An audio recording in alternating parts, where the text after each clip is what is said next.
Bonsoir et bienvenue dans cette émission JID Justice, Information, Droit. Mesdames et messieurs, il n'y a pas de démocratie véritable sans justice indépendante. Toutes les parties à ce procès, la cour d'assises de Conakry, conviennent sur le principe. Et c'est au nom de ce credo, mesdames et messieurs, que les accusés continuent de défiler à la barre. Après l'hommage du chef Youssouf Diallo, neveu de Madame Fatou Badiar, c'est au tour de Mohamed Komara alias Rambo de comparaître à l'audience de ce vendredi. Les accusés rejettent la responsabilité de complicité, mais aussi d'attentat à la sûreté de l'État. Contre leur négation, le ministère public persiste et signe son accusation. C'est le grand format de l'audience de ce vendredi à la cour d'assises de Conakry. Une audience qui vous conduit à travers JID Justice, Information, Droit, mesdames et messieurs, dans les méandres d'un procès qui alimente la chronique tant en Guinée, en Afrique que dans le monde entier. Mesdames et messieurs, vous êtes dans l'émission JID Justice, Information, Droit, vous est proposée par Abdoulaye Djibril Diallo. Vous êtes les bienvenus. Pour quelques remarques et juste quelques questions pour que l'opinion qui suit sache que moi, je ne suis pas là pour inventer des choses. Parce que je vois que de l'autre côté, on pense que c'est un procès où il faut inventer des choses. Et on est en train d'inventer grossièrement des choses qui ne reposent sur rien. Moi, tout ce que je dis repose sur mon dossier. Sur mon dossier. J'ai entendu dire ici que c'est Malal qui devait distribuer les armes. On a dit que c'est le procureur qui l'a dit. Moi, je ne l'ai jamais dit. Sur la remise des armes, j'ai vu Maître Bassirou, pour qui j'ai beaucoup de respect, pour plusieurs raisons, dire que j'ai fait des affirmations graves. Il m'avait déjà dit ça par rapport à quelque chose que j'avais dit ici, qu'il m'a intentionnellement prêté, mais hier, j'ai rapporté la preuve que c'est un procès verbal que j'ai lu. J'ai posé la question à M. Mamadou Alpha Diallo, ici présent, qui a dit, c'est pas moi qui ai dit. Et je suis d'accord avec vous, M. Mamadou Alpha, moi je ne discute pas. Vous êtes libre de reconnaître ou de... Mamadou Alpha, je connais parfaitement bien qui vous êtes, monsieur. Ne vous inquiétez pas. Je vous connais parfaitement bien. Je dis Mamadou Alpha. Je lui ai demandé, il a dit, c'est pas moi qui ai dit. El Bassirou a répété ici plusieurs fois. Le procureur dit que, l'avocat général dit que, M. Kerno Sadou a remis les armes au rond-point de Amdalaï et à côté, juste à côté, il y a une gendarmerie. Vous ne trouvez pas ça impossible, gros, monsieur le procureur? El Bassirou, c'est pas moi qui ai dit ça. Moi, je ne l'ai jamais dit. Moi, je ne l'ai jamais dit. Et je vous renvoie au procès verbal de confrontation de 21 octobre à 11h59 devant le pool de juges d'instruction. Cette fois-ci, encore une fois, ce n'est plus devant les officiers de police judiciaire, ça se passe devant le pool de juges d'instruction. Où vous, Maître Bassirou, vous étiez présent. S'il vous plaît, laissez-moi parler. Vous avez parlé, je n'ai pas protesté. Vous étiez présent. Maître Abdoulaye était présent. Attends, porteur. Ce procès verbal, c'est clair. Pour dire que vous étiez présent, je répéterai tout de suite ici des questions que vous avez eu à poser. Dans ce procès verbal, la première question du pool de juges d'instruction, Monsieur le Président, souffrez que je me répète, parce que de l'autre côté là-bas, moi je dis, les accusés ici présents peuvent être de mauvaise foi, nier les faits, nier ceux qui sont déclarés à un niveau ou à un autre. Mais l'avocat a pour rôle, en tant qu'auxiliaire de justice, de participer à la manifestation de la vérité. En aucun cas, un avocat qui exerce sa profession de façon déontologique, conformément à sa déontologie, ne peut faire collision avec son client pour tromper la cour. Et c'est ce qui est en train de se passer.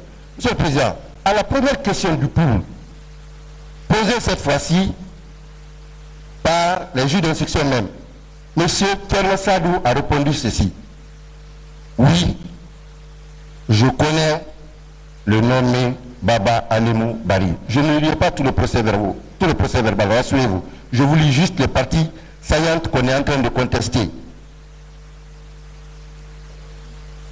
À une des questions du juge d'instruction, M. Thierno Sadou, ici présent, répond devant ses avocats. Oui, j'ai remis des armes à Baba Alimou Bari au nombre de 7 ou 8. C'est lui qui le dit. Et là où on dit, c'est le procureur qui a inventé, parce que lui, c'est un aveugle. Et M. Thierno Sadou dit, je lui ai glissé une peau de banane, et il a marché dessus. Mais alors moi, je vous renvoie la chose, c'est vous qui avez glissé sur la peau de banane, parce que écoutez ce que vous avez dit. Devant le juge d'instruction, vous avez dit, Thierno Sadou Diallo, j'ai remis les armes à Baba Alimou Bari au bord de la route, au carrefour de Andalaï, en présence d'un jeune surnommé Karim. C'est là. Je vous donne. Vous pouvez relire vous-même. Bon, vous ne pouvez pas, mais je vous donne. Vous allez relire. Pour ça, je vais juste parler. Non, je ne vous donne pas la parole. Je veux dire que moi, je n'ai pas dit ça. Je n'ai pas dit ça, c'est vous qui l'avez dit. Et vous avez maintenu vos déclarations à une des questions d'un juge d'instruction. Vous avez dit, je reconnais avoir acheté des armes. À une autre, vous avez dit, je persiste que j'ai remis des armes à Baba Alimou. Le procès verbal est là. Si vous n'avez pas copié, je peux photocopier, donner à toute la défense. Donc on ne dise pas que c'est moi qui dis ça. C'est dit devant le juge d'instruction. Était présent à l'interrogatoire, M. Abdoul Cham, et M. le Président, souffrez que je lise une question de M. Bassirou qui est en train de dire le procureur se trompe. M. Bassirou, avisez-vous, moi je ne me trompe pas. Question de M. Bassirou Bari à Thierno Sadou Diallo. Je confirme les déclarations de Soufiane sur la quantité et le prix des armes. Question, réponse à une question de M. Bassirou à Thierno Sadou. Thierno Sadou répond, j'ai remis les armes à Baba Alimou au rond-point de Andalaï dans la soirée. Je précise que les armes étaient emballées dans un carton. Et j'ajoute que Baba Alimou était accompagné d'un certain Karim que je ne connais pas. Donc ne dites pas que c'est moi qui ai dit, soyez de bonne foi. Quand au moins les faits accablent votre client, la logique veut que vous reconnaissiez et que peut-être voilà, j'avance tout de suite, ils se sont répétés plusieurs fois, laissez-moi le temps. La logique veut que votre profession vous impose que vous venez à la barre pour plaider coupable. Mais ce n'est pas à moi de vous apprendre ça. Vous me dites de faire attention, Maître Bassirou. Je crois que je vais vous renvoyer cela. C'est à vous de faire attention. Parce que vous, en dehors de votre qualité d'avocat dans ce procès, vous êtes l'un des plus vieux magistrats de la République. Vous avez dit que vous avez prêté serment ici, dans cette salle, en 1959. Moi, j'étais un bébé. Donc, que vous veniez ici pour soutenir ce qui n'a rien de conforme à la réalité du dossier, c'est très surprenant. Moi, je peux comprendre. Voilà, laissez la personne de... D'accord, vous me dites de faire attention. Voilà. Je lui renvoie plutôt le conseil. Moi, je crois que l'avocat dit, il faut que lui, il fasse attention. est avocat. J'ai fini. Regardez votre dossier, votre procès verbal et laissez l'attention de M. Bassirou. Merci, M. le Président. Monsieur le Président, on a dit ici que la police a arrêté avant des gens, avant la commission des faits. Donc, que comment on peut dire que ces gens sont complices des faits qui ont été commis le 18 et le 19? Permettez-moi, Monsieur le Président, de dire que la complicité et la participation en pleine connaissance de cause à la commission d'une infraction dont un autre est l'auteur principal. Qui est complice? C'est ceux qui, par promesse, abus d'autorité, de pouvoir, machination et ou artifice auront provoqué à cette action et donné des instructions pour la commettre. C'est le cas de Mme Fatou Bayar. Ceux qui auront procuré des armes, des instruments ou tout autre moyen qui aura servi à l'action. Et la police, pour ceux qui ne le savent pas de l'autre côté, intervient avant la commission des faits à titre préventif pour éviter la commission et après la commission quand elle n'a pas pu intervenir avant la commission des faits. Voilà. Donc la police ou la gendarmerie était tout à fait dans son rôle. Monsieur Mamadou Alpha, vous avez dit que vous avez entendu quelqu'un de votre cellule dire... Jamais.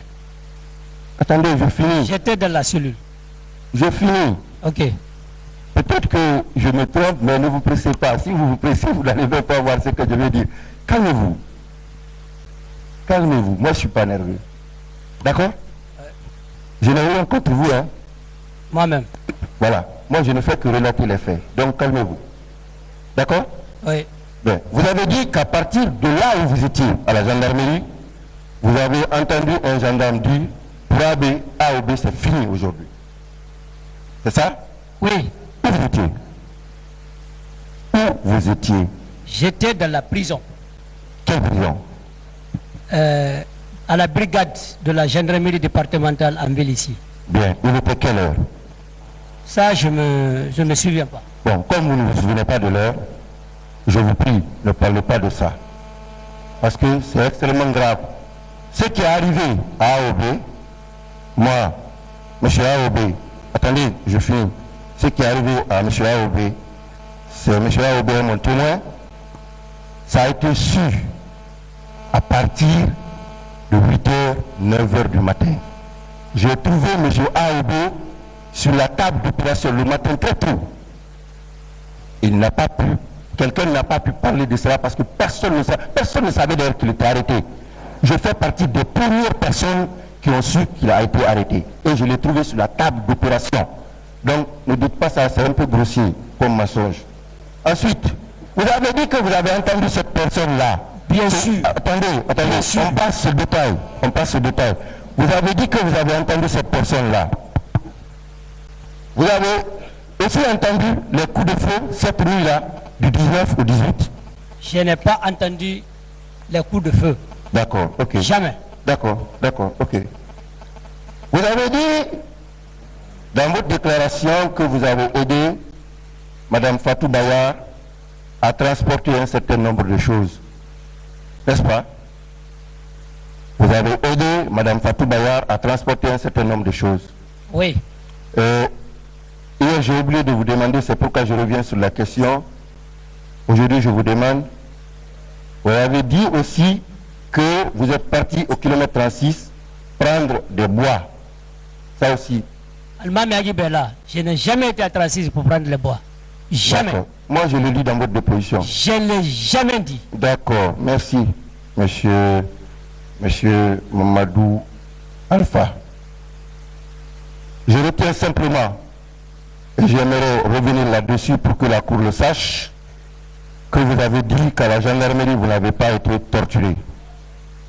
Que ce que vous avez dit là-bas, c'est pour me résumer, vous l'avez dit parce que les gens qui vous ont torturé à l'état-major étaient là pendant qu'on vous interrogeait.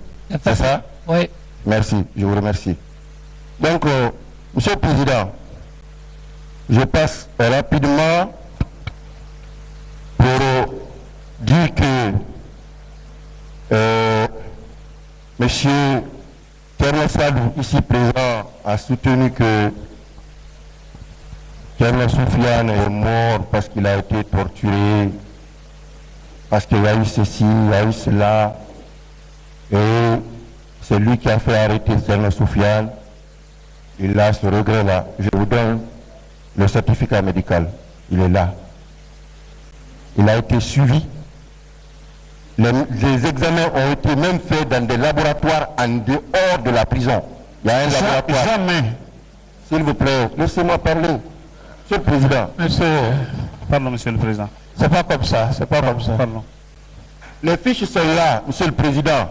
Les examens, les fiches sont là, à la disposition de tous qui veulent. Je vais photocopier. Il a été consulté dans les laboratoires en dehors de la prison. Voilà ce que je voudrais dire. Est-ce que, Monsieur le Président, à présent, je vous en prie, ce n'est pas une question que je vous ai posée, et je ne vais pas polémiquer avec vous. Sur la question là, Monsieur le Président a été obligé de vous rappeler, depuis hier, vous nous avez rabattu les oreilles, vous êtes revenu chaque fois là-dessus. Je vais dire 36 fois. Donc arrêtez, s'il vous plaît. Monsieur le Président, avec votre permission, si vous acceptez, je voudrais faire venir à la barre Monsieur Baba Alimou Bari pour une seule question. Monsieur Baba Alimou, revenez s'il vous plaît.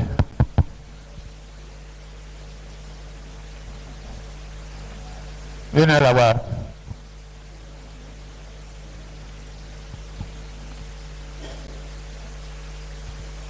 Monsieur Baba Alimou Bari. Oui, monsieur le procureur.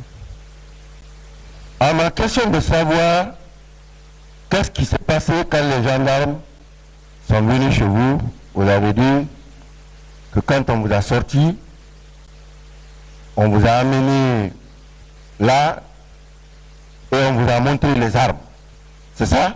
Je n'ai pas dit ça. Qu'est-ce que vous avez dit? Je dis, ils m'ont montré un carton. Vous avez montré un carton? Oui. Quand ils vous ont sorti de la chambre? Oui. Bien. Je vous lis ce que vous avez dit au niveau de l'enquête préliminaire à la gendarmerie. Quand je suis sorti, ils m'ont demandé sur un faux nom.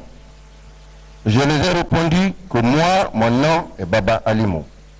Ils m'ont dit, effectivement, c'est moi qu'ils cherchaient.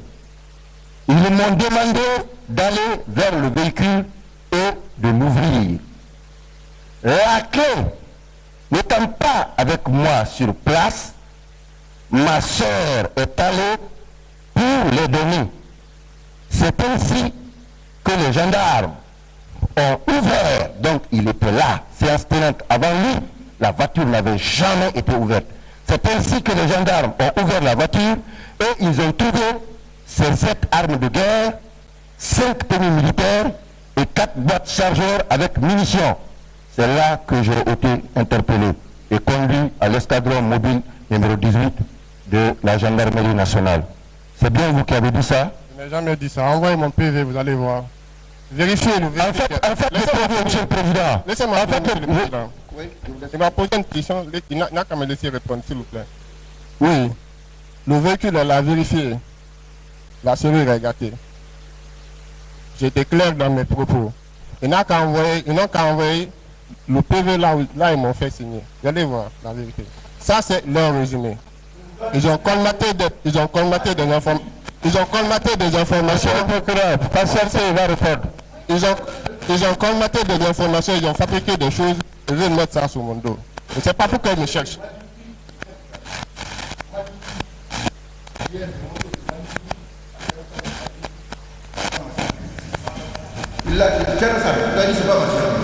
Aujourd'hui, je vous montre vous aussi votre PV manuscrit. Vous avez pensé que vous avez affaire à des gens qui sont des débutants. Ils ont gardé tous les PV. Ils ont pris soin de les dactylographier pour une bonne présentation.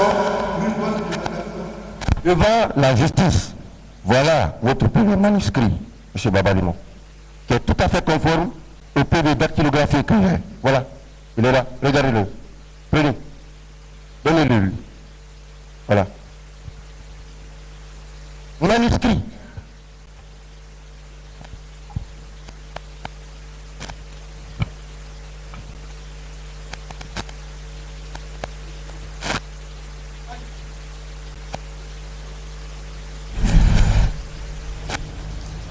C'est modifié dedans. Il y a des ruptures. Même la date a été changée. Ça ne vient pas de moi. C'est votre Pour que les informations soient fidèles. Il y a des ruptures qui ont été modifiées. Regardez même la date. Monsieur le Président, regardez.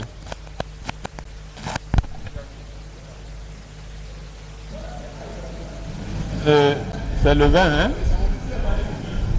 Vous avez été entendu quand? Moi, j'étais entendu. Je vous ai bien dit le PV qu'ils m'ont fait signer. C'était le matin du 18. Vous pouvez me rendre mes copies? Du 18. Rendez-moi mes copies. Ça, c'est faux. C'est faux. Rendez-moi mes copies. C'est faux. Rendez-moi mes copies. Rendez-moi mes copies. S'il vous plaît, donnez-moi ça. Moi, je n'ai jamais refusé de vous communiquer une pièce. Il faut. Je suis un comptable, je connais les pièces, monsieur le procureur. Monsieur le président, avec tout le respect que je vous dois, je suis un comptable. Je connais la valeur des pièces. Je connais la fidélité de l'information. Si l'information est falsifiée, c'est faux et du visage du faux.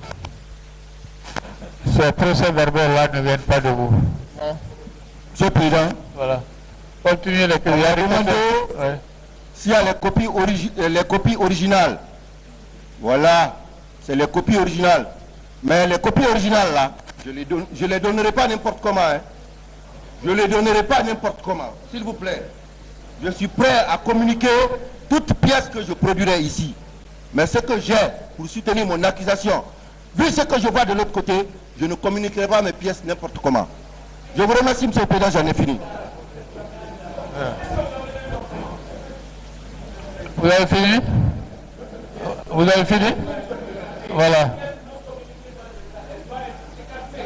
Vous aurez la parole tout à l'heure. Vous aurez la parole. Voilà, la partie civile. Procès-verbaux qui sont dans le dossier. La partie civile. La partie civile. Monsieur le procureur. Vite.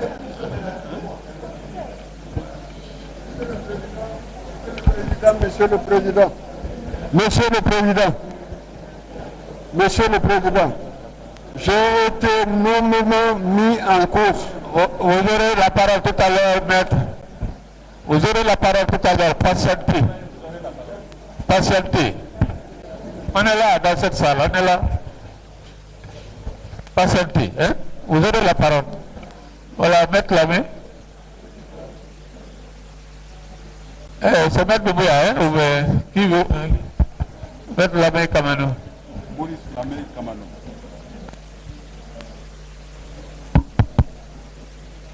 Voilà, Monsieur le Président,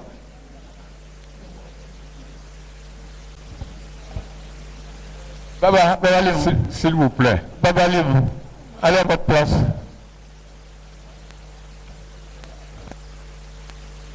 Bien.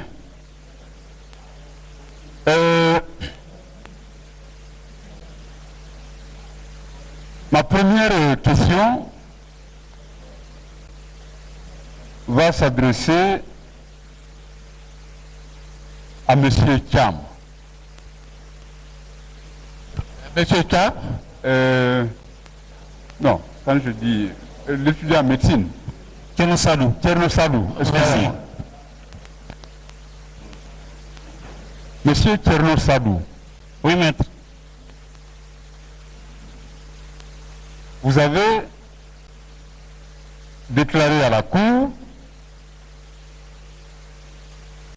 que lors de votre interrogatoire, vous avez fait état de certaines choses qui, en réalité, selon votre point de vue, constituaient en quelque sorte des incohérences, des pots de banane. Et vous avez notamment indiqué le passage relatif au dépôt d'armes qui a eu lieu au niveau du carrefour d'Amdalaï. C'est bien ça, hein? Je peux répondre? Oui. Ok. J'ai indiqué ici à la Cour que lorsque j'ai été séquestré à l'état-major de la gendarmerie nationale, je précise que j'ai passé près de 72 heures sur le lieu. Quand je me suis senti affaibli à tel point que je croyais que j'allais mourir, j'ai décidé de coopérer. Et en coopérant, c'est moi-même qui ai fait ma déposition. Et dans cette déposition, il y avait des incohérences qui auraient pu avertir à tout homme bien formé que celui-là qui écrit ça, il écrit ça dans la contrainte. Et dans cette déposition, j'avais reconnu avoir remis des armes, j'avais écrit avoir remis des armes à Baba Alimou au rond-point de Hamdallah. Voilà. Attendez, moi, j'ai pas fini, s'il vous plaît. Ça me suffit. Non, j'ai pas fini, C'est excusez-moi. moi qui ai posé la question. Je voudrais juste avoir la satisfaction. C'est lui qui pose la question. Hein? S'il est satisfait, Moi, ça me suffit. tenez-vous à ça. Oui, je voulais juste... Ça me suffit, ça me suffit. Donc, contrainte. selon vous, ce sont ces incohérences qui, finalement, se sont retrouvées dans vos procès-verbaux. C'est bien cela. Je précise que cette déposition que j'ai faite de ma main de l'état-major m'a suivi jusque là où je suis parce que le procureur m'a glissé dessus. Bon, mais voilà, moi c'est cela. Alors, est-ce que vous n'êtes pas pris dans votre propre piège dès l'instant où au moins vous reconnaissez que ce que vous avez dit a été finalement transcrit dans ces procès-verbaux, à considérer même que ce soit des incohérences? Est-ce que vous ne vous sentez pas être pris dans votre propre piège? Parce que le contraire m'aurait conduit à dire, ben, donc, ce qui a été dit ne venait pas de vous.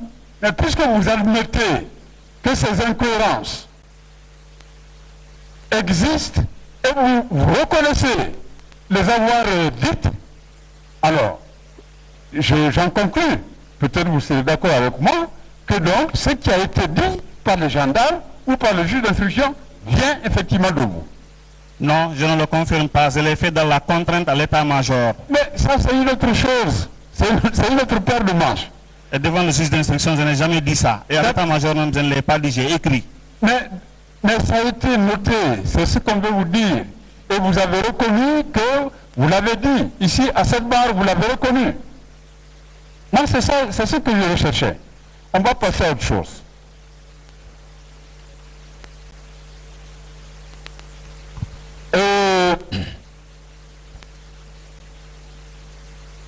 Concernant M.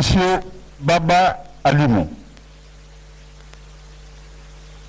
le distingué confrère Maître Barry, bon, il y a même à ce niveau-là une question déontologique, mais quand je dis vraiment de déontologie, qui me paraît des questions précises. Voilà. Pas d'attaque envers non, le problème c'est quoi? C'est que le confrère a déclaré ici, devant tout le monde, que Baba Alimou est le fils de son frère. Dans les conditions normales, le confrère n'aurait jamais dû être l'avocat de Baba Alimou, parce que l'article 29 de la loi... Ah si, s'il vous plaît, confrère, s'il vous plaît, est-ce que vous avez des questions? L'article, Monsieur le Président, l'article 29 dit ceci: la profession d'avocat est une profession libérale et indépendante. Je ne peux pas, dans une affaire criminelle, comprendre qu'un père soit l'avocat de son fils, parce qu'il ne peut pas être indépendant. Il ne peut pas être indépendant. Alors, d'autres confrères l'ont fait. Dès l'instant où ils ont constaté que parmi les accusés, ils avaient des parents, ils se sont abstenus. Alors, lorsque le confrère Maître Bassirou, qui aurait dû normalement s'abstenir, il aurait dû contacter un confrère pour défendre Baba Alimou.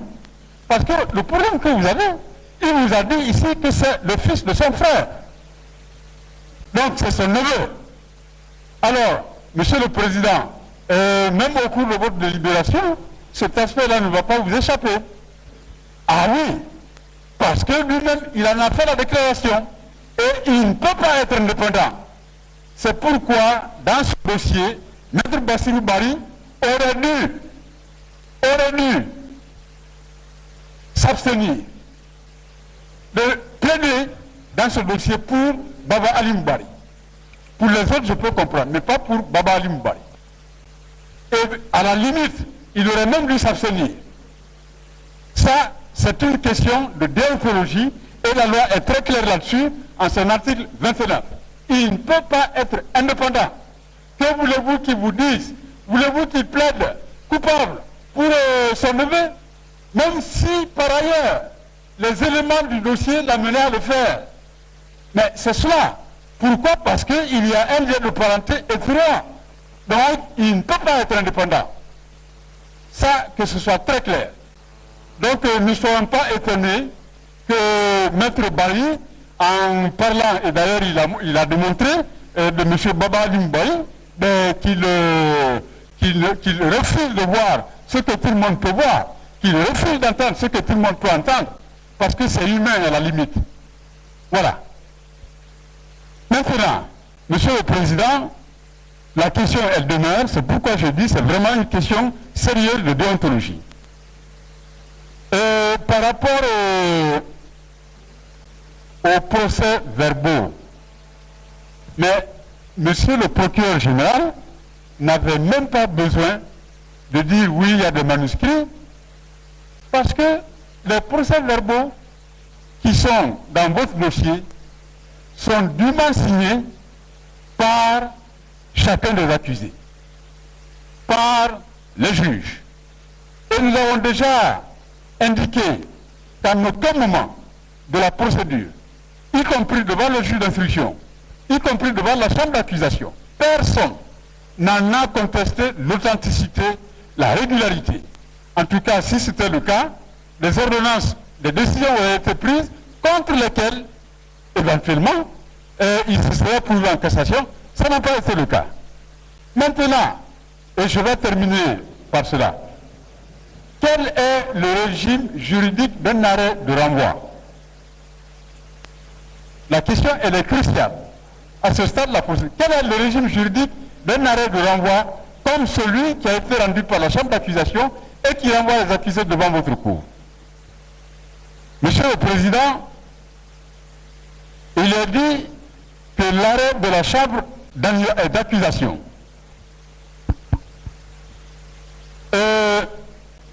une fois définitif, purge les vices de l'instruction préparatoire.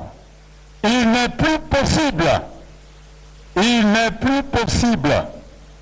de se prévaloir de ceci devant la cour d'assises, ni à l'appui d'un pourvoi en cassation formé contre l'arrêt de la cour d'assises. Il fallait former un pourvoi contre l'arrêt de la chambre d'accusation ou de la mise en accusation pour les faire constater et sanctionner. Ce que je dis là, vous pouvez convaincre la Cour a souvent rappelé le droit de 281 du Code de procédure. Et ceci correspond à l'article 594 du Code de procédure pénale français. Mieux, Monsieur le Président, même si les vices en question n'ont été découverts qu'à l'audience de la Cour d'assises, ça c'est important. Même si les vices en question n'auraient été découverts que devant vous, ce n'est plus possible. Alors, quand donc je vois des confrères, en dehors de la loi, des éminents professeurs de droit, comme Gaston Stéphanie, comme Georges Levasseur, qui sont des professeurs honoraires de l'université de Paris-Nanterre-Sorbonne, et le disent, mais alors de façon très claire, dans des ouvrages aussi célèbres que ceux qui traitent de la procédure pénale. Je suis étonné, aujourd'hui, à chaque fois, Monsieur le Président, qu'on revienne sur des choses qui n'avaient plus lieu de discuter devant vous ici. Mais moi, je ne sais pas, parce que votre cours leur donne l'occasion, à chaque fois, de revenir sur ces questions qui ont été évacuées. Quand on nous rabat encore une fois les oreilles sur des prétendus cas de torture, pour dire que tel procès verbal n'est pas régulier, il est faux, on le remet en cause. Mais ce sont des questions qui ont été évacuées. Alors, finalement, on a l'air de dire, tout ce qui a été dit et fait à la gendarmerie, ça n'a aucune espèce d'importance pour nous. Tout ce qui a été dit, parce qu'on s'est même arrogé le droit de contester des procès verbaux de confrontation qui ont été faits devant le juge d'instruction en la présence constante des avocats et de leurs clients. Ça, c'est la première fois. Enfin, ce que je vois ici dans ce procès, Monsieur le Président, je n'en avais jamais vu pareil. Et de l'étranger, d'ailleurs, nous sommes interpellés. Parce qu'on a l'air de comprendre qu'une audience de cour d'assises est une audience ordinaire des tribunaux de première instance ou de justice de paix. On oublie qu'il y a des règles en la matière qu'il faut respecter.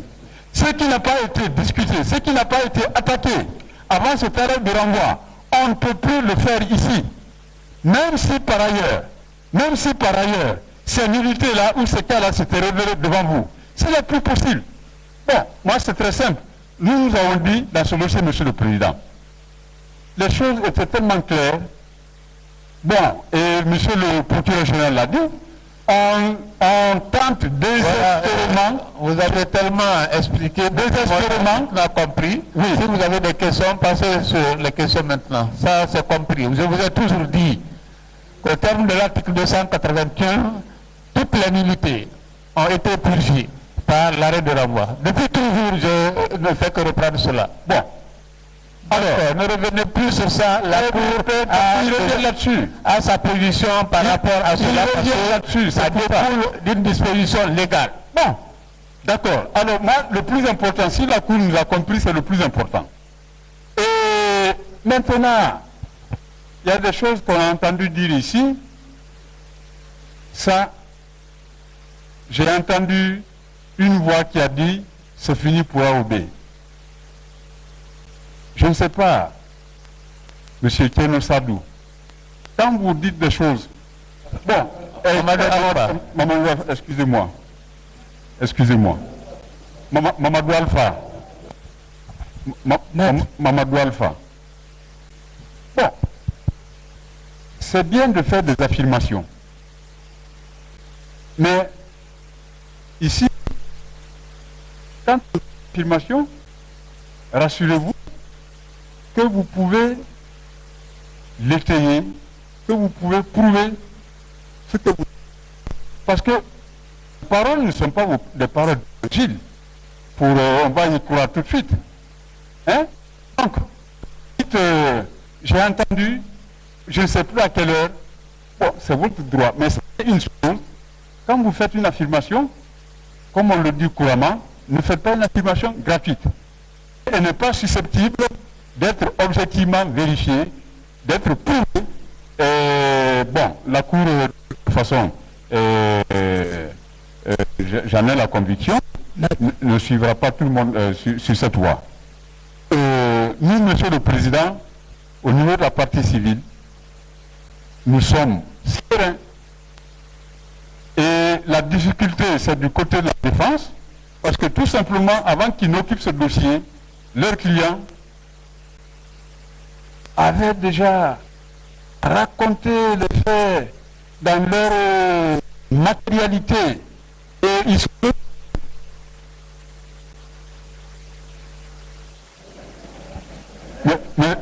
Monsieur le Président,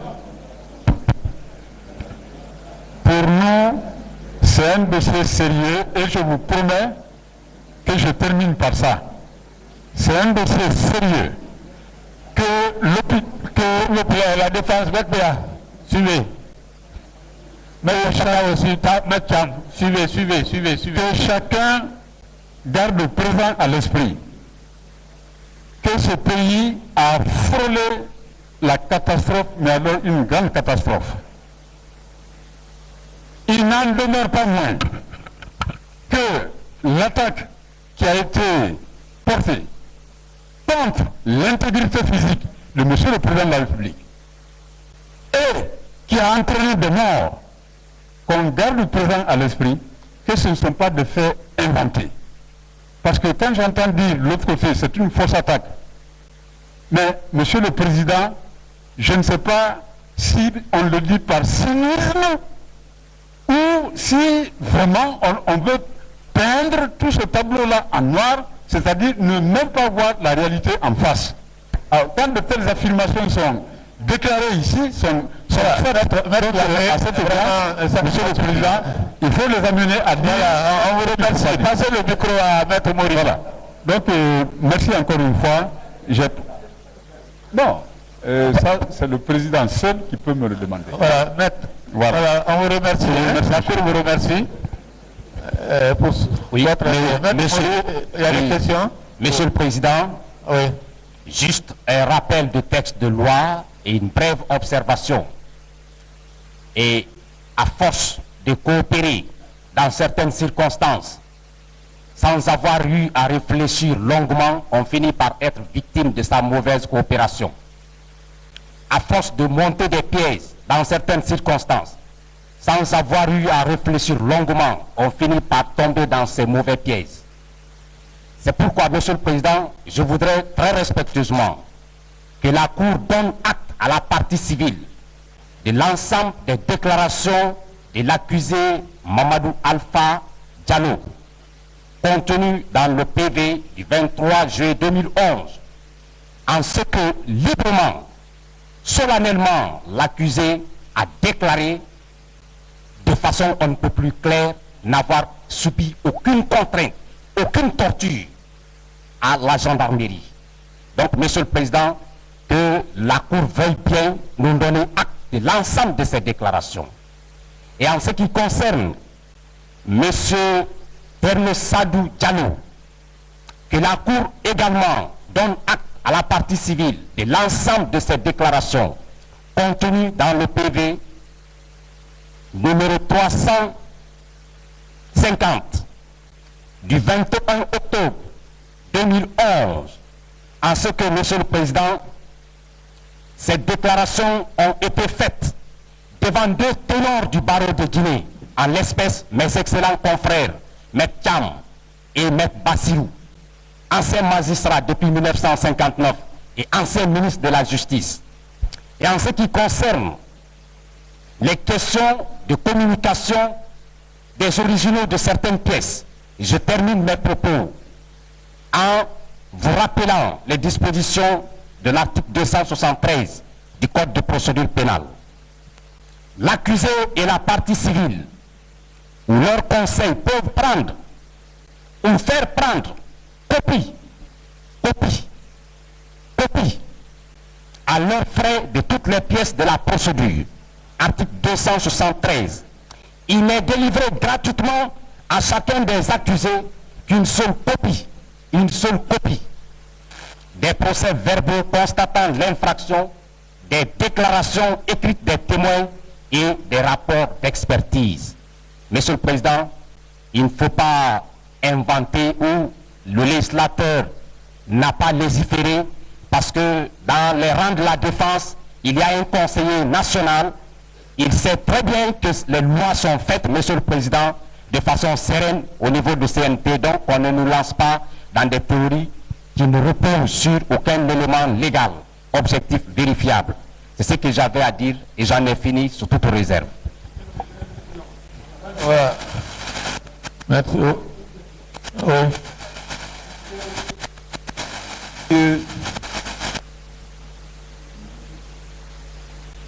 Qui parle là? C'est pas à vous de me rappeler. Monsieur le Président, je fais mon commentaire avant la question parce que c'est pas à vous.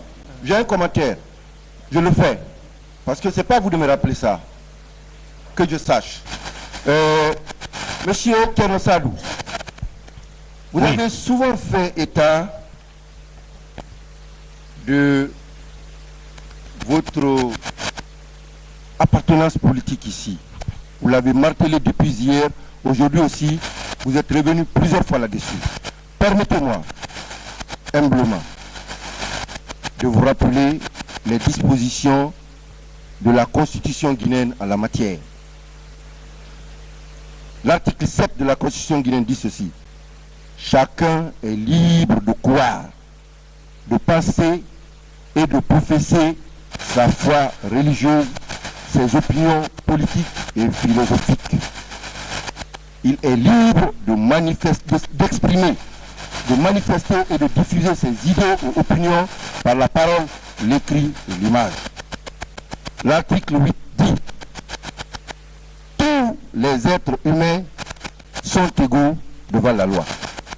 Je vais vous rappeler encore une fois de plus, ce débat-là, il ne glissera jamais dans le politique, parce que moi, qui vous poursuis, je vous poursuis pour des faits clairs. Complicité, association de malfaiteurs, attentat à la sûreté de l'État, tentative d'assassinat contre la personne du chef de l'État, assassinat, destruction d'édifices, détention illégale d'armes de guerre, et de munitions. C'est ça. Ce n'est rien d'autre. Je finis, s'il vous plaît. Ça n'appelle aucun commentaire entre vous et moi. Je voudrais simplement vous dire que vous pouvez garder tout ce qui est opinion politique devant cette cour pour vous. La cour n'en a que faire. La cour n'en a que faire. Nous, pour moi, vous n'êtes pas là parce que vous appartenez à un parti ou bien à un groupe ou bien à une ethnie comme on essaie de le faire croire. Vous êtes là parce que vous avez commis des faits répréhensibles prévus par les lois guinéennes. Voilà tout. Maintenant, faites ce que vous voulez. Moi, encore une fois, c'est la dernière fois que je fais cette remarque. Je ne parlerai plus de tout ce qu'on peut soulever comme argument politique ici. Vous êtes libre de le dire. Moi, je le dis simplement pour que tout le monde soit éclairé que cette affaire n'est pas politique. Il n'y a rien de politique là-dedans. Ma question, Monsieur le Président, je finis, mais je n'aurais pas voulu faire ce commentaire-là. Mais comme de l'autre côté, on donne des ordres, j'ai voulu rappeler simplement, comme on aime le rappeler là-bas aussi, que la police audience est à vous. Ce n'est pas à quelqu'un d'autre. Monsieur Thierno Sadou. Oui, monsieur le procureur. Comment se fait-il que chaque fois que Malal dénonce quelqu'un, on trouve sur la personne des armes? Vous, il vous a dénoncé. D'après vous, c'est lui qui a dénoncé Babalimou. C'est lui qui a dénoncé Soufiane aussi. Comment vous expliquez ça? Je vais vous expliquer parce que c'est un montage du début à la fin. Malal est utilisé par le général Ibrahim Baldé et le gouverneur Sekouresko Kamara. Et il a été utilisé pour faire interpeller plusieurs autres personnes, pas seulement nous. Bien, merci. La réponse me satisfait. Mais vous reconnaissez que devant le pool de juges d'instruction, devant vos avocats, vous avez dit que oui, j'ai remis des armes à M. Babali Moubari au rond-point de Hamdalaï. Vous le reconnaissez? Je n'ai jamais reconnu ça. Ils avaient le PV, je vous le dis. C'est ce qui vous suit, même vous avez glissé là-dessus. D'accord, merci. Voilà. Merci. Moi, j'ai glissé dessus, merci. Bon, merci. Je finis par ce petit commentaire. Je finis par ce petit... Monsieur, souffrez que je parle. Depuis qu'on est venu ici ce matin, restez tranquille. De 9h jusqu'à 11h30, c'était la défense qui avait la parole. De 9h jusqu'à 11h30. Je finis par ce petit commentaire. Nous sommes dans un État organisé et comme tous les États organisés, les services de police travaillent à partir de certains renseignements que certaines personnes, dans le milieu même des délinquants, dans le milieu des policiers, leur donnent. Monsieur Mamadou Alpha, à côté de vous, a dit qu'il travaille au service des renseignements. Ce président, j'en ai fini, je vous remercie. Voilà, chef. Maintenant, la réplique de Maître Béa. Salifou Béabogui. Béabogui Salifou. Oui.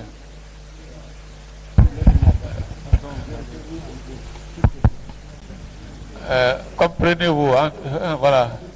J'ai reçu une liste.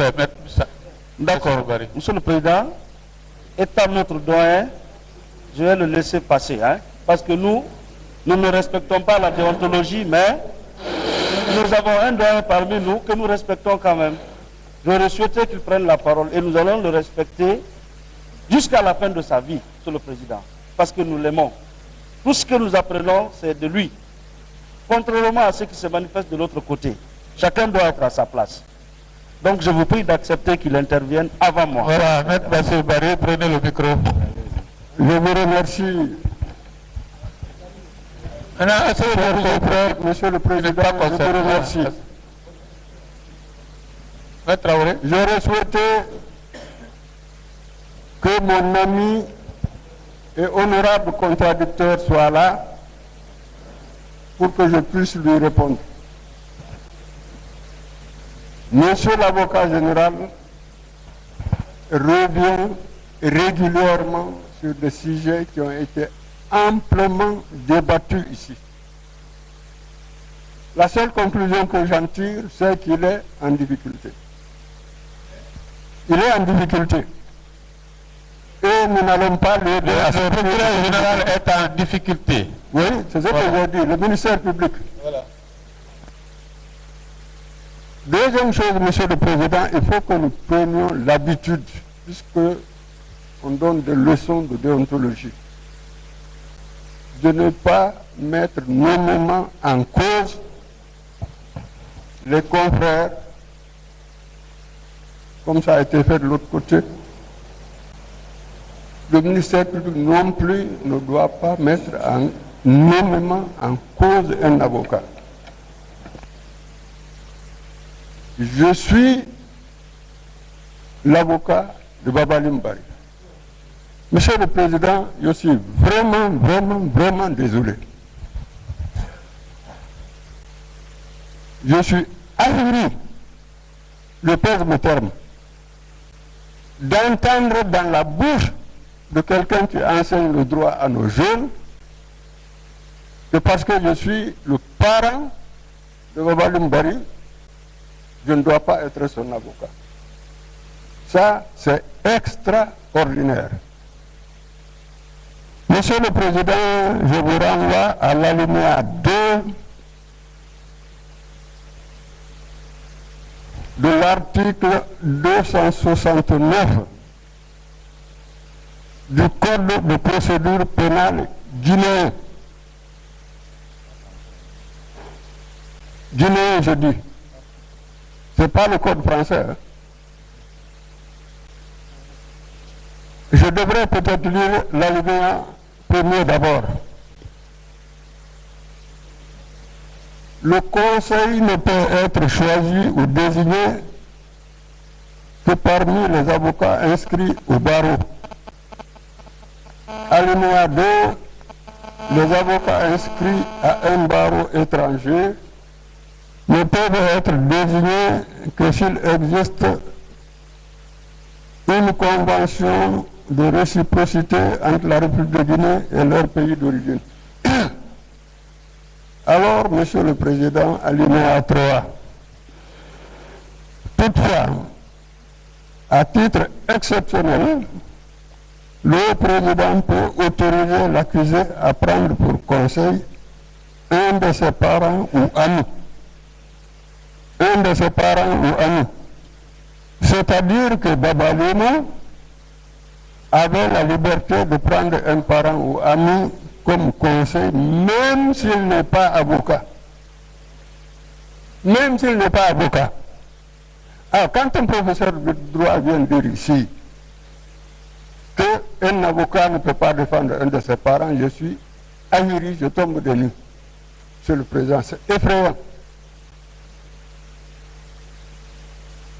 Deuxièmement, il a cité l'article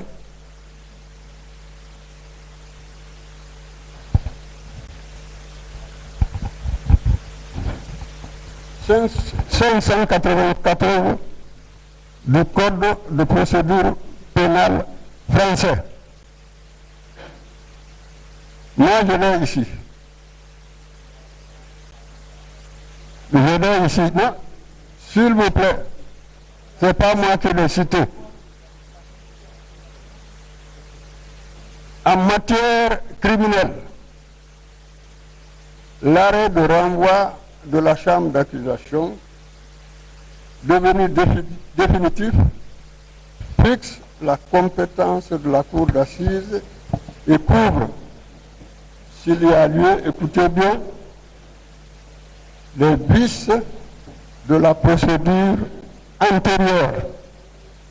La procédure antérieure, Monsieur le Président, c'est-à-dire l'enquête préliminaire et l'instruction.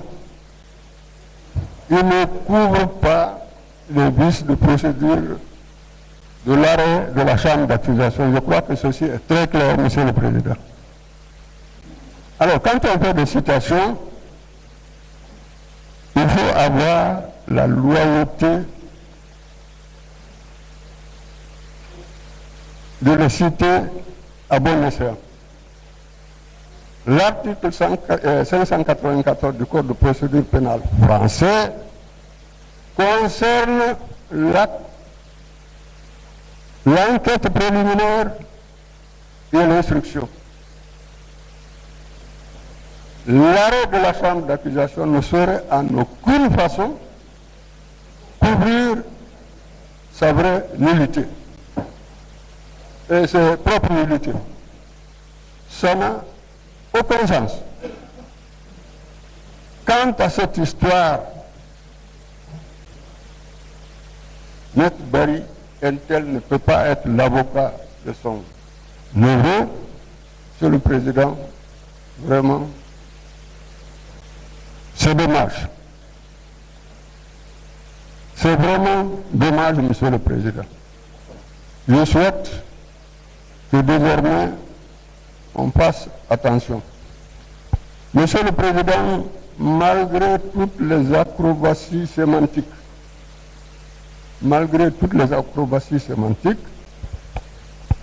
personne ne peut contester aujourd'hui que dans cette procédure,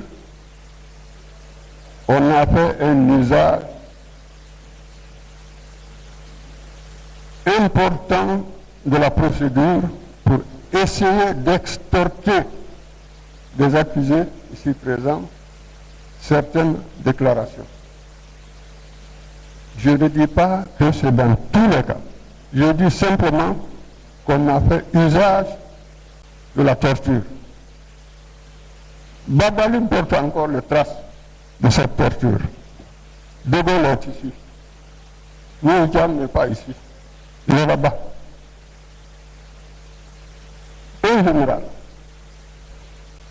ancien inspecteur général de l'armée du Nord, ancien chef d'état-major général des armées, n'a pas été épargné.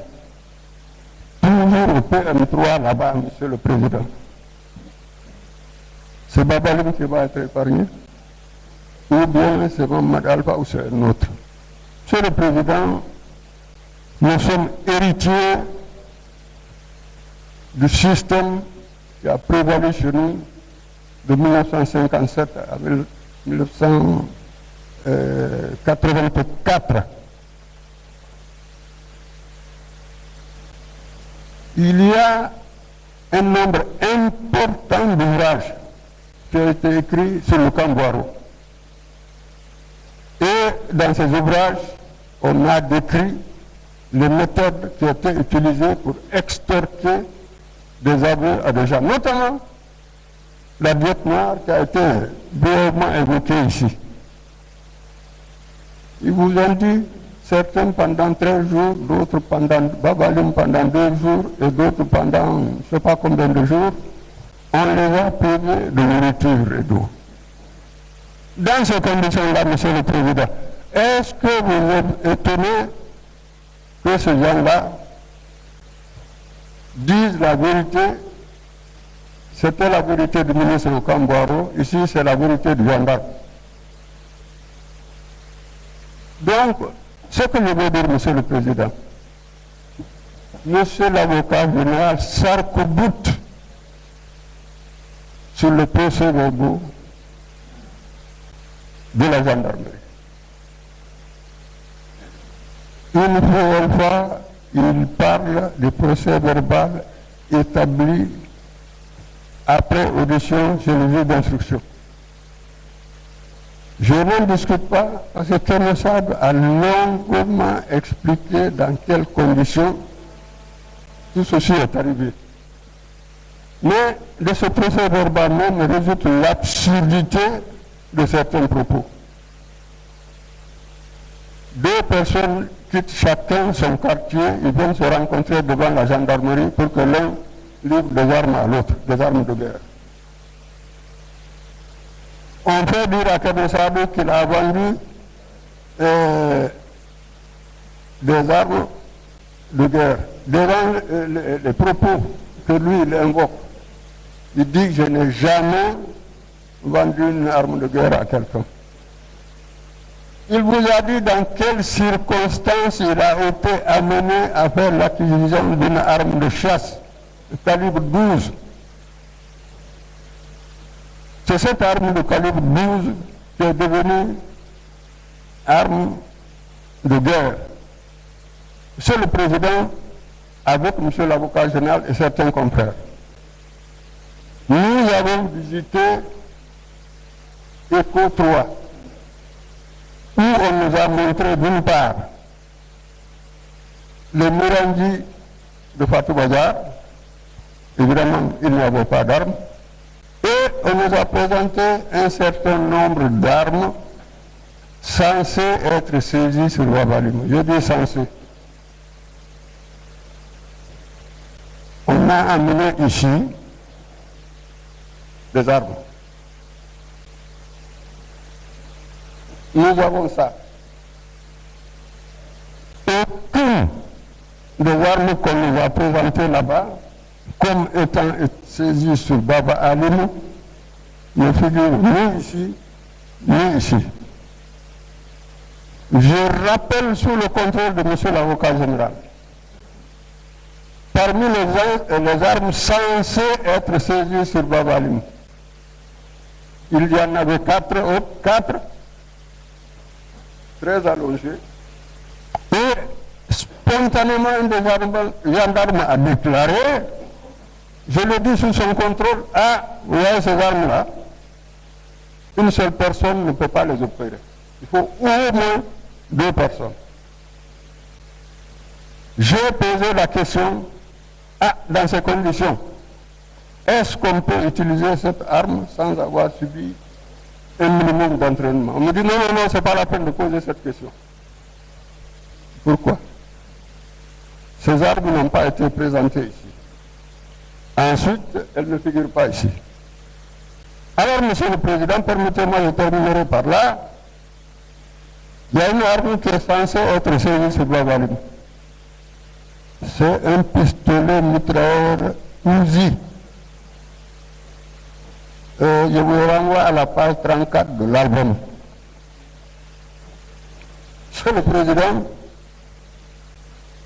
d'abord, ce que j'ai vu ici n'est pas le pistolet mitrailleur Uzi. Le pistolet mitrailleur Uzi, Monsieur le Président, pour ceux qui ne le savent pas, est une arme de fabrication israélienne qui est petite dans ses dimensions, mais qui est une arme redoutable et dont le commerce est strictement réglementé. Parce que les fabricants ont peur que l'arme tombe entre les mains de leurs ennemis, et ce qui est normal. Alors, quand on profite de ce que les gens ne connaissent pas les armes, pour faire des montages comme ça, je trouve que c'est pitoyable. Et c'est même criminel, Monsieur le Président. Permettez-moi de m'arrêter là pour le moment. Je vous remercie. Voilà. Maître Bia. Oui, Monsieur le Président, je regrette que Maître Kamano ne soit pas dans la salle. Très sincèrement. Voilà. Allez-y, allez-y. Donc j'aurais souhaité quand même qu'il soit dans la salle. Ah, mais vous ne l'avez pas fait. Très malheureusement, vous ne l'avez pas fait. Voilà. J'aurais souhaité qu'il soit dans la salle. Monsieur le Président, il y a un sujet qui nous réunit ici. C'est de juger les personnes qui sont renvoyées par devant votre cour pour des infractions bien précises. Je pense que le souci des uns et des autres dans cette affaire, c'est de vous aider, Monsieur le Président, pour la manifestation de la vérité. Voilà le souci qui doit animer tous les tenants et les aboutissants de ce procès. Parce qu'enfin, Monsieur le Président, vous aurez le dernier mot. Et c'est votre dernier mot qui va s'imposer à tous. Mais, très malheureusement, nous de la défense, nous avons constaté que nos aînés qui sont de l'autre côté, parce que Maître Maurice Doumbouya, c'est notre classe, nous sommes ensemble, nous connaissons. Mais nos aînés qui sont de l'autre côté, au lieu de nous aider à faire avancer le débat, nous mènent dans des débats inutiles, stériles, qui n'ont rien à voir avec le sujet qui nous réunit. Nous n'avons jamais pris pour adversaire les confrères de la partie civile. Ils défendent une partie civile ou des parties civiles. Notre principal adversaire, c'est celui-là qui est à votre droite, Monsieur le Président, avec lequel nous avons des affrontements juridiques et judiciaires. C'est avec lui que nous voulons en découdre, Monsieur le Président. Et cela ne date pas d'aujourd'hui. C'est pourquoi nous lui répondons coup par coup. Mais très malheureusement, nous avons constaté, moi personnellement j'ai constaté, parce que je m'énerve difficilement, je m'emporte difficilement, que de l'autre côté, on est en train de déborder. On ne peut nous apprendre aucune leçon de déontologie ici. Celui qui l'a dit n'est pas une référence, Monsieur le Président. Pour nous, il n'est pas une référence. Parce que tout ce qu'il dit ici, c'est le contraire qu'il nous a enseigné en classe, Monsieur le Président. Aurait été à notre place, il aurait fait pire, Monsieur le Président. Il aurait fait pire, il aurait dit pire. Je pense qu'il est planté. Il aurait dû se battre pour démontrer que nos clients qui sont là, ce sont eux qui sont coupables des infractions reprochées. Voilà le rôle qu'il doit jouer à côté du ministère public. Parce qu'il est admis désormais que la partie civile participe à l'administration de la preuve. Aide le parquet à retrouver la vérité. Mais j'ai constaté que chaque fois que notre doyen prend la parole, c'est pour dire, bon écoutez, en grand-mère, il y a ceci, cela, alors que lui-même ce matin, j'ai noté, il vient de dire, la question est sérieuse. La question est sérieuse, Monsieur le Président. J'ai suivi cela et j'ai noté. J'ai suivi et j'ai noté. Mais que cela cesse. C'est lui qui pense qu'il est dans un tribunal de première instance ou devant une cour d'appel. Nous savons ce qui attend nos clients. Si nous n'arrivons pas à démontrer leur innocence, nous le savons. Et puis nous ne sommes pas là pour blaguer, Monsieur le Président. Et on ne s'attend à rien. Un de nos clients vous a dit ici, Monsieur le Président, mes avocats me défendent contre rien. Ça a été dit ici. Ça a été dit ici. Et puis, regardez dans la salle, Monsieur le Président. Nous avons des clients ici qu'on défend contre lui, comme l'autre l'a dit. Parce que la profession d'avocat appelle au désintéressement. Nous, ce n'est pas par esprit de lucre ou de cupidité ou à s'attendre à quoi que ce soit qu'on est dans ce dossier. Monsieur le Président, je voudrais vous demander respectueusement de faire cesser cela. Vous avez toujours rappelé, chaque fois qu'on a voulu bondir sur une question de déontologie, vous avez dit, allez-y, réglez ça là-bas. Nous pensons que dans ce procès, nous travaillons, mais nous allons beaucoup apprendre aussi auprès de nos doyens. Mais c'est tout à fait le contraire. Je n'ai jamais voulu déballer quoi que ce soit, mais que cela cesse. On se bat ici pour démontrer, oui, tel n'est pas coupable, tel est coupable. Qu'on laisse les périphéries inutiles, Monsieur le Président. Quand j'apprends qu'on dit que M. Barry Bassirou ne doit pas défendre son neveu, alors que le code pénal lui en donne, le code de procédure pénale lui en donne le droit. Mais c'est inutile, Monsieur le Président. C'est inutile et il est dans ce dossier depuis le lendemain de l'arrestation de son neveu.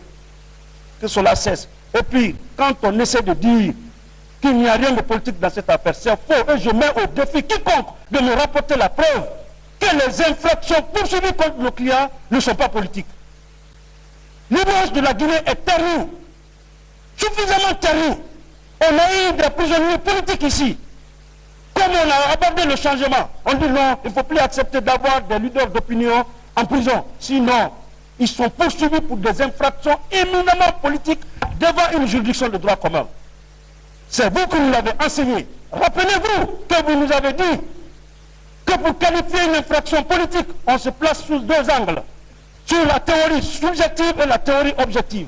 La théorie objective, une infraction est politique à tout hasard, dès lors qu'elle a pour objet de porter atteinte à l'organisation, au fonctionnement de l'État. Ici, on parle d'attentat contre l'autorité de l'État. On parle de tentative d'assassinat sur la personne du chef de l'État. Oui ou non, ces infractions sont politiques. Elles sont purement politiques.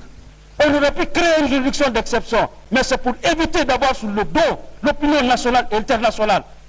Sinon, on devait être devant une juridiction d'exception. Mais nous l'avons accepté parce que nous voulons qu'on voie clair dans ça, que cela s'arrête, Monsieur le Président.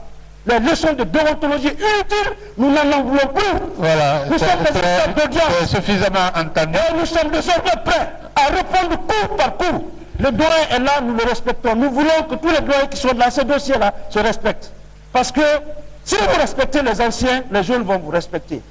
Ici, si nous commettons des erreurs, on se bat pour ne pas en commettre. Nous pensons que celui-là qui nous a pris par la main pour nous envoyer dans cette profession doit nous appeler au petit coin. Maître, voilà comment ça doit se passer. C'est comme ça. Quand on est maître, on conduit l'élève jusqu'au succès. Mais maître Tafir, la fois passée, on l'a humilié dans cette salle. je ne pense pas que cela mérite. Cela se doit. Voilà, bon, Maître Béa, vous êtes... Ça s'arrête, parce que voilà, nous allons attaquer, on va répliquer. Arrêtez ça maintenant, ça suffit. Qui nous laisse avec le procureur général. Qui nous laisse avec le procureur général. Vous n'avez pas la police de l'audience. Vous n'avez pas la police de l'audience. Maître Kamano. Donc, vous savez, arrêtez. Je vous remercie et je m'en remets à votre pièce.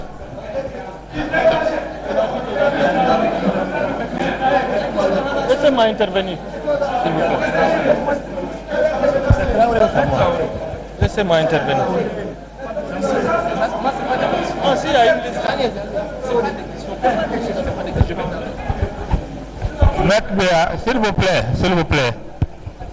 Maître Béa. Bon, Monsieur le Président, s'il vous plaît, vous n'avez pas la parole d'abord. Maître Béa. Dans cette même salle, je vous demande de présenter les excuses à Maître Lamé Kamano.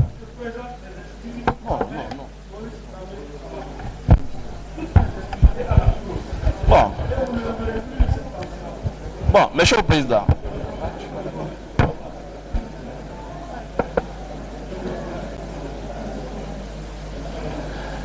Maître Lamé, on vous connaît toujours formateur, éducateur. Veuillez accepter ses pardons parce que lui, ce qu'il a fait, c'est pas normal dans une salle d'audience. Et surtout envers celui qui a pris vos mains pour vous conduire à une profession. Vous avez reçu de lui beaucoup de choses. Et aujourd'hui, vous êtes là pour dire des choses qui ne sont pas normales envers lui. C'est pas bon. Et vous avez d'autres stagiaires qui vont vous voir. Et sachez qu'un jour, un autre paiera ça. Un autre paiera ça. C'est pas bon. Mettez la main. Voilà.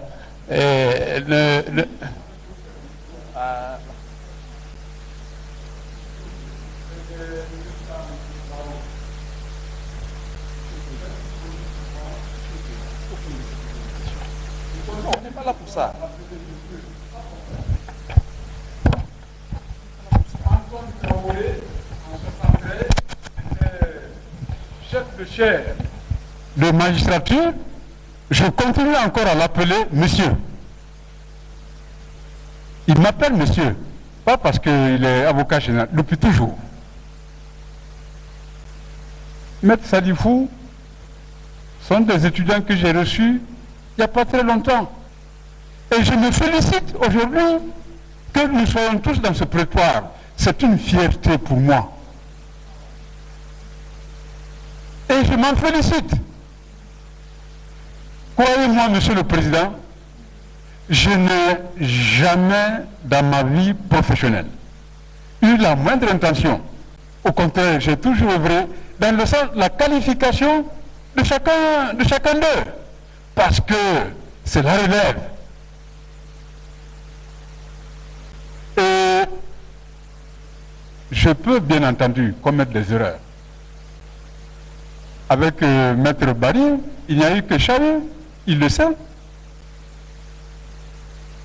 Parce qu'en 1986, quand on a libéralisé la profession, le premier arrêté qu'il a pris, c'était le nôtre. Mais je chahute, puisque lui-même, quand il a arrêté ses fonctions et tout ça, il a rejoint le barreau, je chahute, je dis, mes jeunes frères, sachant bien que l'écart d'âge est tel que... Mais dans la profession, c'est mon jeune frère. Parce qu'après 59, il a exercé d'autres fonctions de magistrat, etc. Il n'a pas été avocat depuis 59. On le sait, à Abidjan. Il a été même, si je ne me trompe, substitut général. C'est une fierté. Donc, moi, qui ai eu écart de langage, je vous donne raison de croire, Monsieur le Président, que ces excuses-là, je les accepte. Maître Sadifou, en dehors de ce dossier, il le sait, je partage plein de dossiers avec lui. Il le sait. Alors, donc, j'accepte. Voilà, la Cour vous remercie, maître. Je vous remercie. Voilà. Je pense que, en termes de réplique, c'est terminé. Hein? C'est pas terminé, mais pas dans le sens d'attaquer les uns et les autres. Voilà.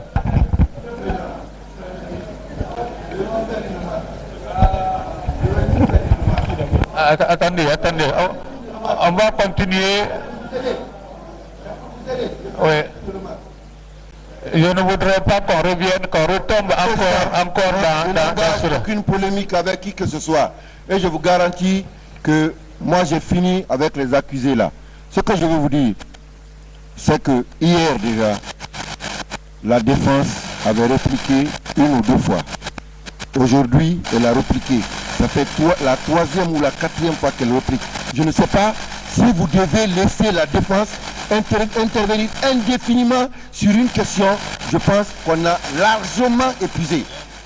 Je pense que vous devez revoir un peu la façon d'intervenir de la défense. Parce que, de toute façon, si la polémique, si on retarde, c'est parce que vous laissez la défense intervenir indéfiniment. Et je pense qu'il faut, en vertu de votre impérium, voir s'il faut toujours leur donner la parole. Je vous remercie. Voilà, c'est entendu. Mais si vous vous rappelez, on était presque vers la fin. C'est vous-même qui avez insisté et vous avez demandé à poser des questions. Voilà, c'est comme ça on est encore revenu. Voilà, c'est comme ça on est encore revenu. Voilà, donc si chaque fois que vous parlez, il est de leur droit d'intervenir. Voilà. Voilà, maître Traoré, oui.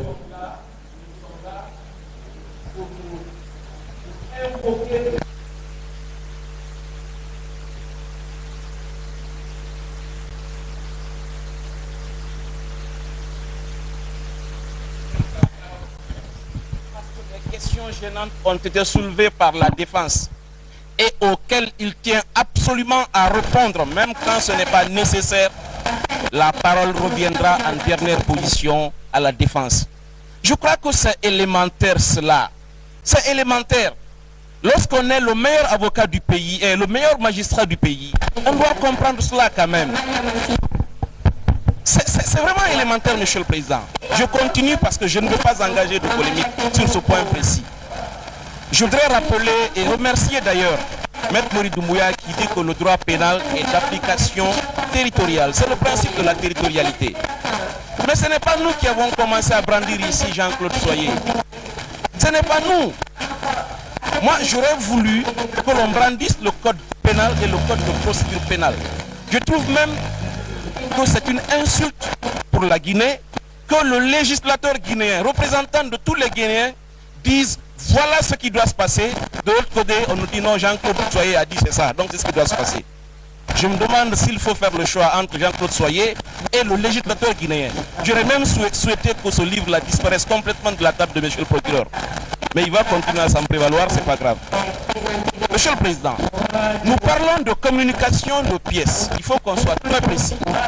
La dernière fois, il a été dit ici que beaucoup d'entre nous, avocats de la défense, ne défendent que les sociétés minières, les compagnies d'assurance.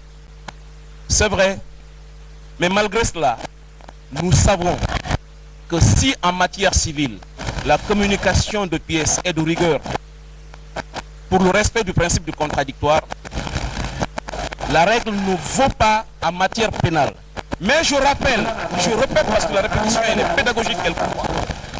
À chaque fois que l'on fait allusion à une pièce qui n'était pas au dossier, à l'origine, celui qui s'en prévaut est obligé d'en faire des copies et de les communiquer aux autres parties. Personne n'a dit ici à monsieur le procureur qu'il doit communiquer les originaux des documents qu'il a. Nous ne lui demandons même pas de nous communiquer des copies certifiées conformes. Nous voulons avoir simplement des copies. Pourquoi? Parce que monsieur le Président, moi ce procès-là m'a appris que je ne dois plus prendre pour argent comptant tout ce que monsieur le procureur a dit. Parce que rappelez-vous, il nous a fait croire ici qu'il était en train de lire un PV d'instruction dans lequel un accusé a fait des aveux alors qu'il n'en était rien. Il a fallu qu'on lui rappelle qu'en réalité, il lisait ses PV d'enquête préliminaire. Lorsqu'il prend encore une fois ce genre de liberté avec la vérité, nous avons le devoir d'être prudents. Avec lui, nous ne serons jamais assez prudents maintenant. Donc nous lui demandons simplement de nous communiquer des copies, même non certifiées. Même non certifiées. Quand il dit qu'il ne communique pas les pièces n'importe comment, qu'il nous dise ce qu'il appelle communiquer les pièces n'importe comment. Pour nous, il n'y a pas 1000 façons de communiquer les pièces dont on se prévaut. S'il y a n'importe une façon, je ne sais pas, autre de communiquer les pièces, c'est lui qui le sait. C'est lui qui le sait. Monsieur le Président, par rapport à une déclaration qui revient souvent dans les propos de monsieur le procureur, la Guinée est un État organisé. Je voudrais qu'il me donne un seul exemple d'État qui n'est pas organisé. Parce que qui dit déjà État dit organisation. Donc ces déclarations à l'emporte-pièce, là, je pense qu'il faut éviter ça. On n'est pas là pour cela. Et j'aimerais, c'est vraiment une tautologie inacceptable. C'est inacceptable. Nous ne sommes pas là, monsieur le Président, pour cela. Nous sommes là pour vous apporter des arguments. Les observations, voilà. Par rapport aux observations, est-ce que maintenant vous avez des questions aux accusés? Je voudrais simplement terminer en disant ceci, monsieur le Président. Oui. Tout à l'heure, mon excellent confrère Maître Mori Doumbouya vous a demandé de prendre acte de ce que M. Thierno Sadou et M. Modalfa ont fait des déclarations sans contrainte. De même, je voudrais demander au nom de la défense qu'il nous soit donné acte de ce que toutes les personnes mises en cause par Mamadou Alpha et Thierno Sadou ont contesté rigoureusement et fermement les faits mis à leur charge. L'on se trouve donc devant une situation. La parole de M. Thierno Sadou, M. Mamadou Alpha, contre celle des autres accusés. Je voudrais bien, de ce point de vue-là, qu'on approfondisse les débats. Je termine, vraiment là je termine, monsieur le Président, en vous disant que lorsqu'on fait à la défense le grief de ne pas avoir attaqué des PV ici, monsieur le Président, je ne pense pas qu'un seul avocat ici ait soulevé la question des nullités de la procédure antérieure. Personne. Vous savez, je crois que même dans notre volonté farouche de défendre notre client, on doit faire preuve de bonne foi et ne pas dénaturer ce que les gens ont dit, même si c'est un moyen de défense aussi. Personne n'a dit ici qu'un PV est faux, parce que la fausseté du PV tient à beaucoup de critères. L'incompétence de l'agent enquêteur ou autre chose. Personne n'a dit ici qu'un PV est faux. Mais si vous vous rappelez, nous nous sommes tous toujours efforcés ici de jeter la lumière sur les circonstances dans lesquelles ces PV ont été établis, sans nous attaquer à l'authenticité des PV. S'il y avait une fausse signature sur un ou tel PV, on se serait empressé de le soulever depuis longtemps. Mais qu'on ne nous fasse pas dire ici ce qu'on n'a pas dit, monsieur le Président.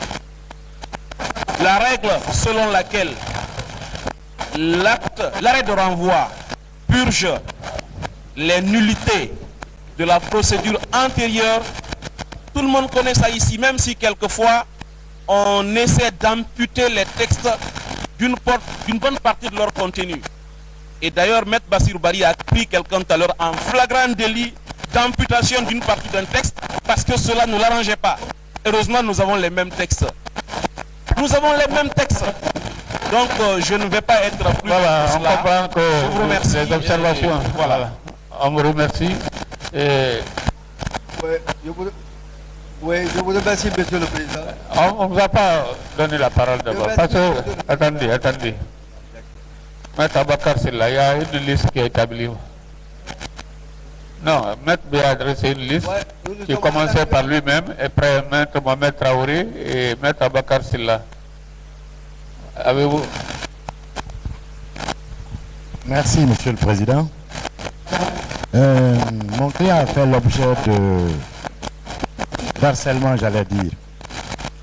Monsieur le procureur et Maître Kamano sont revenus sur un point que je voudrais qu'on éclaircisse.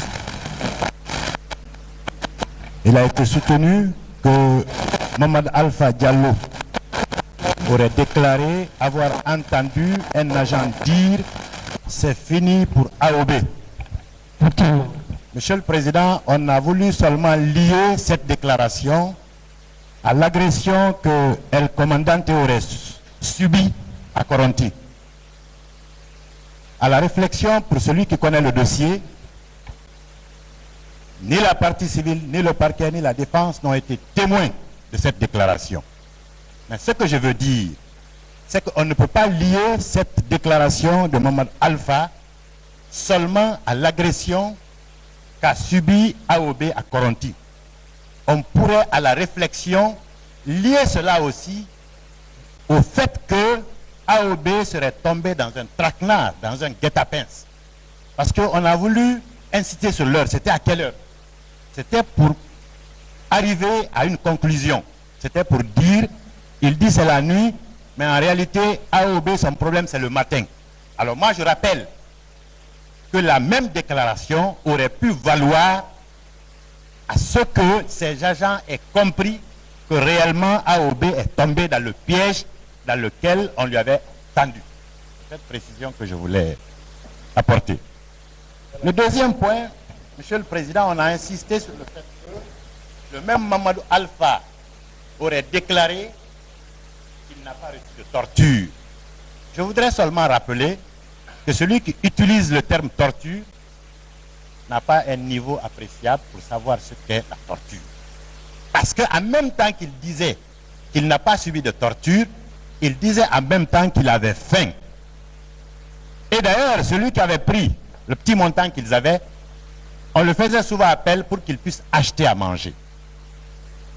Il a insisté sur le fait qu'ils étaient en souffrance, parce que affamés. Quand on est affamé, je suis en train de me demander, la torture, si elle est seulement violente au terme physique, taper quelqu'un. Non, la torture, ce n'est pas cela. C'est l'action de soumettre autrui à d'odieuses souffrances. La famine fait partie de la souffrance. C'est ce que je veux préciser, Monsieur le Président. Et cette souffrance, d'ailleurs, est plus difficile à supporter que certaines blessures. Il était bien que j'apporte ces deux précisions, parce qu'on a demandé à la Cour de prendre acte. Je voulais seulement dire qu'ils n'ont pas, ils ont amputé sa déclaration.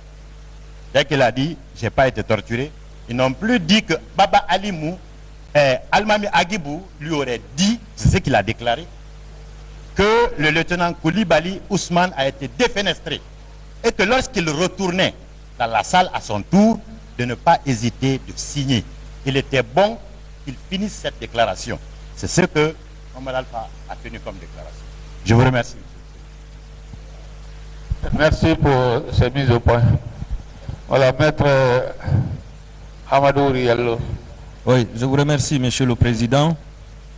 J'ai constaté que de l'autre côté, c'est-à-dire la partie civile, on vous a demandé de prendre acte d'un certain nombre de déclarations qui auraient été faites par nos clients.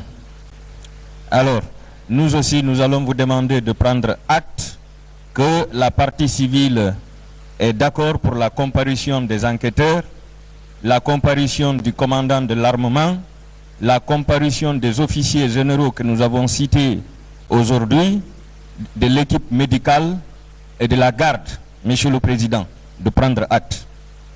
On vous demande également de prendre acte que la partie civile est d'accord pour que votre cour ordonne une expertise internationale, Monsieur le Président. C'est notre distingué confrère Maître Mori Doumbouya, même qu'il a déclaré que la partie civile était d'accord pour qu'il y ait une expertise internationale, Monsieur le Président. Et donc, si toutes les deux parties sont d'accord sur ces différents points, nous pensons que la Cour n'a plus de difficulté pour ordonner la comparution de ces différentes personnes et pour ordonner l'expertise internationale. Ensuite, Monsieur le Président, on nous demande de ne pas parler d'Idi Amin, de ne pas parler de Claude Pévy, de Cellou Dalein, de Sidia, et ainsi de suite. Monsieur le Président, ce sont nos accusés qui ont été obligés de parler de ces personnes.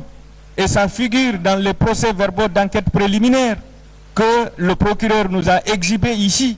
Nous n'avons pas peur de parler de quelqu'un qui serait cité au cours de l'enquête préliminaire. Il faut qu'on parle de leur nom ici, Monsieur le Président. Nous n'avons pas peur. Hein? Ensuite, on nous dit de ne pas parler de Monsieur le Président de la République. Mais dans cette affaire, Monsieur le Président de la République est l'une des parties civiles. C'est l'une des parties civiles dans cette affaire. Nous allons parler de lui au fur et à mesure de l'évolution de ce procès. Et au moment venu, Monsieur le Président, nous allons demander sa comparution pour lui poser des questions, Monsieur le Président. Nous allons demander sa comparution au moment venu. Ensuite, Monsieur le Président, pour revenir sur ce que mon confrère a dit, le parquet a toujours martelé que dans cette affaire, il n'y a pas de politique, il n'y a pas d'infraction politique. Monsieur le Président, quand on vous parle de l'attentat contre la sûreté intérieure et extérieure intérieure de l'État, tout le monde sait que c'est une infraction politique. Quand on vous parle de la tentative d'assassinat sur la personne du président de la République, tout le monde sait que c'est une infraction politique. On peut même parler d'une infraction complexe à raison de la qualité de la personne, hein, de la victime dans cette affaire. Ce sont des infractions politiques, Monsieur le Président. Donc, qu'on ne nous interdise pas de parler de politique dans ce procès. Sans oublier qu'il y a des hommes politiques qui sont visés dans cette affaire. Baouri est visé dans cette affaire, Monsieur le Président. Sidia a été cité dans cette affaire, Monsieur le Président. Cellou a été cité dans cette affaire, Monsieur le Président. Ce sont des hommes politiques. Thierno Sadou qui est là, Monsieur le Président, l'étudiant en médecine, est un responsable politique. C'est un responsable politique, Monsieur le Président. Il y a un certain accusé ici qu'on appelle général, c'est également un responsable politique de l'UFDG. Donc on ne peut pas nous interdire de parler de politique dans cette affaire, Monsieur le Président. Ensuite, je voudrais revenir sur l'arrêt de renvoi qui purge les nullités. Je veux qu'on me lise ici la disposition d'un article du Code de procédure pénale guinéen qui le dit, Monsieur le Président. Je veux qu'on me lise, qu'on me pose cette disposition. Quel est l'article du Code de procédure pénale guinéen qui dit que l'arrêt de renvoi purge les nullités? Ça n'existe pas, Monsieur le Président. Ça n'existe pas. Je mets au défi n'importe quel confrère, surtout le parquet, de me montrer cette disposition. Ça n'existe pas. On a toujours considéré ça comme un principe général de droit. Même le Code de procédure pénale français a abrogé cette disposition. Et je vais vous montrer. Demain, je prendrai mon Code de procédure pénale français, le plus récent. Je vais vous montrer, Monsieur le Président, que cet article ne figure pas dans le Code de procédure pénale français, Monsieur le Président. Nous avons raison de parler des circonstances dans lesquelles nos clients ont été entendus dans cette affaire, Monsieur le Président. Ensuite, je reviens sur la mort du lieutenant Amadou. Monsieur le Président, nous demandons absolument le rapport d'autopsie dans cette affaire, dans la mesure où le procureur a apporté des arguments contradictoires dans cette affaire. Tantôt il dit que le lieutenant Amadou a été abattu sur les lieux, tantôt il dit que c'est par la mauvaise manœuvre du FM qu'il s'est donné la mort. Donc nous voulons voir le rapport d'autopsie, nous voulons voir les balles qui ont été extraites de son corps, Monsieur le Président. C'est tout à fait normal dans le débat. Ensuite, Monsieur le Président, l'avocat général nous dit que vous ne devrez pas nous donner la parole à tout moment et que c'est la 3e fois ou la 4e fois que nous prenons la parole. Mais il oublie l'ordre d'intervention en matière pénale. Après votre cour, c'est le parquet. Après le parquet, c'est la partie civile. Après la partie civile, c'est la défense. À chaque fois que le parquet prendra la parole, que la partie civile prendra la parole, la défense prendra la parole. Parce que la défense doit parler en dernière position, Monsieur le Président. Ça, c'est connu. C'est connu, Monsieur le Président. Alors, je voudrais poser une question, une seule question à Monsieur Alpha Amadou. Monsieur Alpha Amadou, maître, Mamadou Alpha Diallo, je m'excuse. Si ce coup d'État était réel, est-ce qu'on allait vous demander de dénoncer des personnes? Jamais. Bon, ça veut dire que c'est un montage. Parce qu'on vous a arrêté avant le coup, ou bien? Oui. Voilà. Je vous remercie, Monsieur le Président. Voilà, merci, maître. Conakry avec ce dossier attaque au domicile de M. le Président de la République, avec comme question centrale qui a attaqué le domicile de M. le Président de la République, quels sont les éléments constitutifs de la preuve. Vous avez suivi justement les déclarations et contre-déclarations des accusés, avec à la clé justement ces affrontements entre les partis, ministère public, défense, partie civile, le tout devant une cour particulièrement attentive. Mesdames et messieurs, c'était le format et le grand format de cette émission JID, Justice, Information, Droit, vous a été proposé par Abdoulaye Djibril Diallo. Merci de l'avoir suivi.